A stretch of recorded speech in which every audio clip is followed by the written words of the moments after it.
এই গেটটাকে ওরা খুলে দেয়, খুলে দিয়ে আমাদের হোর্ডিং ব্যানার ফেলে দিয়ে এই বিশ্বজিৎ বর্ধন দিয়ে এটা লাগিয়ে দিয়েছে।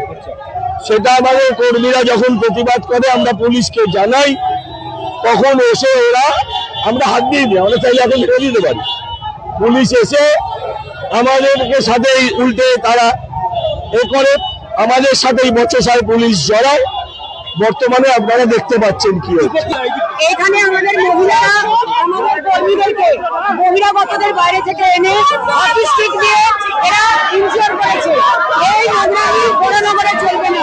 বড়নগরের মানুষ গণতান্ত্রিক অধিকারের জবাব দেবে। বিজেপির কালচার, এটাই বিজেপি করে। শান্ত বড়নগরকে অশান্ত বিজেপি করার চেষ্টা করছে। আমরা আমাদের প্রচার করছিলাম, আমরা এখানে শুনে আমি ছুটে আসি এবং এখানে শুনছি যে এখানে বহিরাগত